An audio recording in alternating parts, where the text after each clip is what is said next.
Ki-Yay, Safety. It's okay. Did you get that? Oh, yeah. Merry Christmas and welcome to the Guns of Die Hard. There are two types of people in this world, people that understand that Die Hard is an amazing Christmas movie and people that are wrong. We're going to get into some of my favorite guns of the movie series. This was iconic for me growing up, and we're going to start with the Beretta 92FS.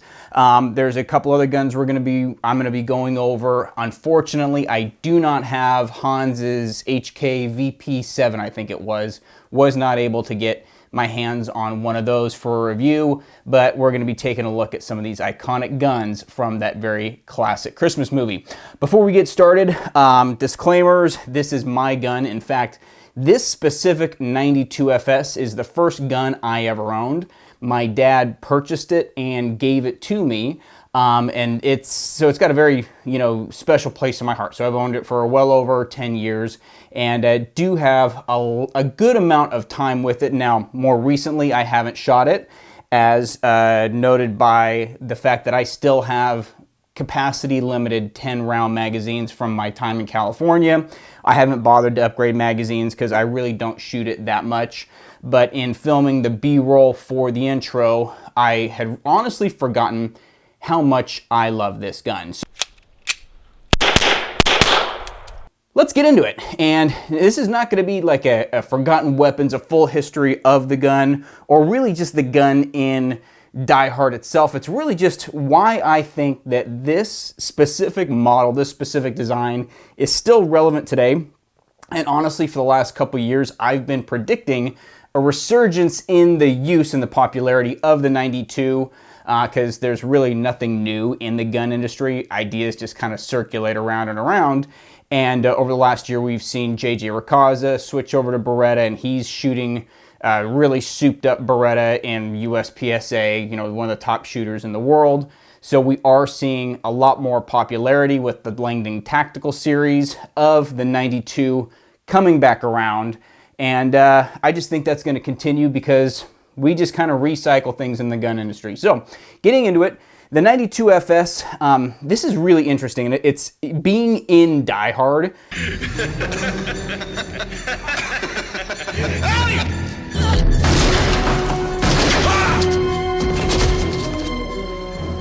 Happy trails, Hans.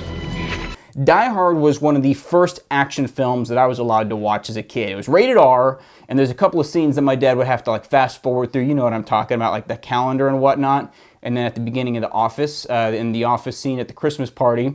So I was not allowed to watch a lot of movies that were bad. I was kind of a sheltered child. But Die Hard was one that I was allowed to watch along with the Lethal Weapon series. And John Mclain in the first three Die Hards carries a Beretta 92, and if you know anything about Lethal Weapon, Riggs also uses a 92. In fact, I believe it was supposedly one of the prop-up weapons was the same weapon from Die Hard that Riggs used in the first Lethal Weapon movie. So this gun is used and carried by the hero John Mclain, and if you notice in my intro video, I'm using a shoulder holster. I know that in the original Die Hard, he did not have the shoulder holster on during the entire movie, but he does have it on in the plane.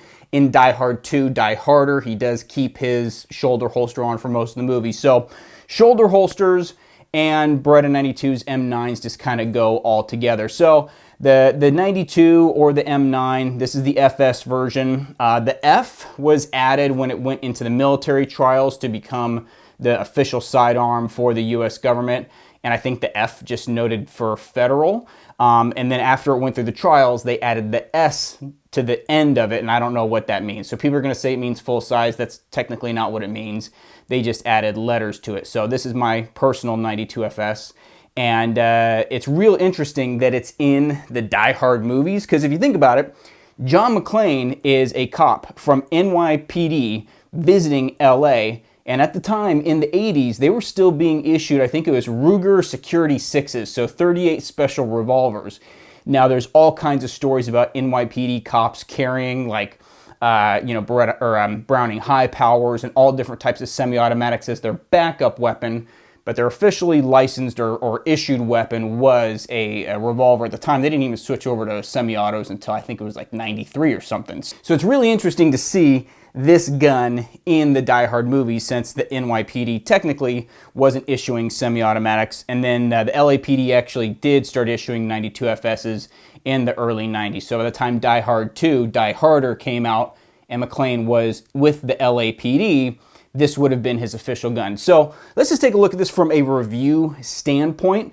It is just under a 5-inch barrel. It is a double action, single action gun. So if you don't know what that means as far as the firing mechanism is concerned, that means that when you pull the trigger, as long as the safety / decocker is off, your first trigger pull is going to be very, very heavy. In fact, it measures at over 10 pounds.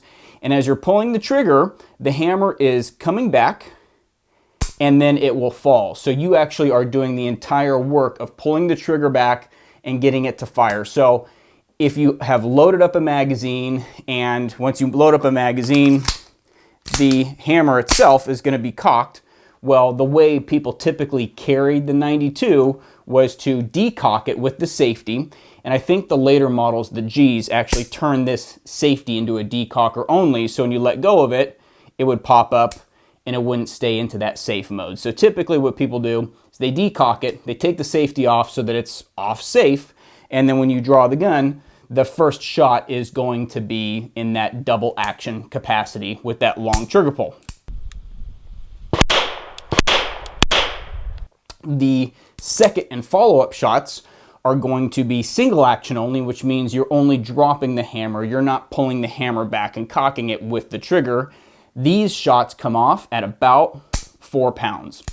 Some other interesting notes on the 92 are this completely exposed barrel, which has led to a lot of heat dissipation, so the gun does do very well with high rates of fire. It's not an automatic gun, it's not a machine gun, so we're not taking excessively high rates of fire, but it does help with cooling. But also, it just makes this gigantic ejection port here, and has led to a gun that is very, very reliable in both the military trials and military applications. And in my personal experience, I can tell you that this gun, I honestly cannot think of a time that this gun has had a malfunction that was not ammo related, like having a hard primer or something like that. So this gun is very, very reliable.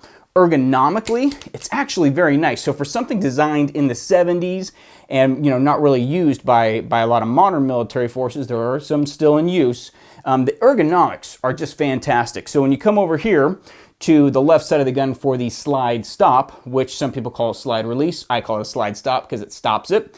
When you get them over here, one of the big improvements on this gun over the M1911A1 that it was replacing is the placement of the slide stop. So I'll actually grab any 1911 back here. So on the 1911, just the way my hand is, and I've got average size hands, I cannot reach the slide stop if I need to do a reload and use the slide stop to release it forward. I cannot reach it without breaking the grip on the gun. Whereas on the 92, they have made it so that average size hands with this oversized paddle and a very nice long arm allow you to be able to get on that very, very nicely. So the ergonomics of it are great. Oh, by the way, we already checked this is clear.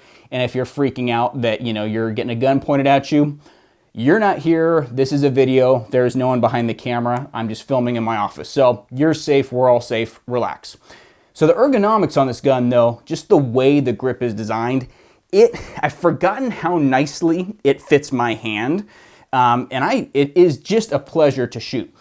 Getting down to it, the mag catch, some people call it a mag release, but once again, it catches the magazine. On the 92, I do have to break my grip a little bit to be able to get to that and release my spent magazines. Other things that are nice about the shape is just the nice back strap that they have on it. And then down at the bottom of the frame, I don't know when this was introduced, if this was originally introduced on the M9 or not, but it actually kicks out a little bit, which gives you a very nice place to get your bottom pinky on, to get your right hand pinky on or your left, whatever your primary hand is, to help put some downward pressure on the gun at the base and keep that recoil mitigated. So it's just a pleasure to hold. It's very, very comfortable. It's lighter than a 1911 because this one is an aluminum frame with a steel slide with all this extra material cut off. I forgot how much lighter it is, but it's substantially lighter. The only goofy thing that I would say when it comes to this gun is going to be this trigger guard that just has this really big loop here. It does create kind of an undercut, which feels nice. But when you get your other fingers on it, I can't help but have them slide up and even want to hook on, 80s style on the front of this trigger guard, kind of like a square trigger guard on a 1911. So overall, the appearance of this gun in Die Hard and then in the Lethal Weapon series made it super iconic for me, and it is just a pleasure to shoot. Super accurate. It's got a different barrel system. It doesn't have a tilt barrel like you would see in a 1911 or a Glock. The barrel just stays level in there. It doesn't tilt down to meet the magazine, which is going to help with accuracy, some types of reliability, but it does have some weird pin locking block mechanism in there. So the 92, awesome gun. This is just a very important gun to me because it's one that I grew up watching. And honestly, it's my first gun that was given to me by my dad. So when you look at this, this is a gun that is never going to leave my collection, even though I don't really shoot it very much, and I don't really shoot it very well, especially when you can, compare it to like a single action only gun like a 1911 or a 2011. That double action trigger really gets me on that first shot, but follow-up shots are nice. That was so shitty. It is a little bit more snappy than I would anticipate from having such a light slide. That could just be due to how high the barrel is. So if you look at the bore axis, which people really like to look at, it is a little bit higher than you're gonna see on a 1911. That barrel is higher, so that might lead to a little bit more of a snappy recoil impulse, but it's 9mm. It's not 10mm like you 10mm guys think is the nuclear bomb that is the 10mm, but it is going to be a little bit snappier than I think people will realize. But overall, very tameable, a very nice gun. The only downsides beyond that trigger pull and a little bit of the snappiness too, the last one I'd put in there, is there are a lot of parts. A lot of very small parts and very intricate springs the way the Italians designed this. So the first time that I took it all the way apart and stripped it down, I did lose a few roll pins, I lost a few springs, so it took me a while to reassemble it. And I think I even have one of the detents missing on this safety. So it is a little bit stiff to stay in that safe mode, but it wants to pop up just like the G models, I believe it was. But outside of those three things, this is a gun. There's a reason that I think this gun is going to be coming back in popularity, and it has to do with all the positives. The double action only, the double action and then that nice single action trigger break. Very accurate, very reliable, very ergonomic. And it just goes to show you that Beretta probably should have stopped while they were ahead with the 92 series, because they followed up with the PX4 Storm, which was the third gun that I ever bought. Had this weird rotating barrel locking system and was adopted by very few military forces around the world. It did make an appearance in Die Hard 4, I want to say, but it is no longer a gun that I think anybody really takes seriously. The Storm, the follow-up to the 92 here. I mean, Beretta did a really good job with the original design on the 92. Got it in Die Hard, got it in Lethal Weapon. It actually was also in, I think, Terminator 2, the T-1000 had this gun, which makes sense because he was playing an LAPD officer, and LAPD was issued M9s for a while there. So, long story short, Die Hard is a Christmas movie. If you do not have a Beretta 92FS or a Beretta 92, this is a gun that I think everybody should have, or at least get some trigger time behind, because that double action, single action is a nice feature to have. It's also something that you want to get used to, but the ergonomics of this make it very, very usable. Now, do I think it's going to be as venerable as like a 1911? In 100 years, are people still going to be stoked on the 92FS?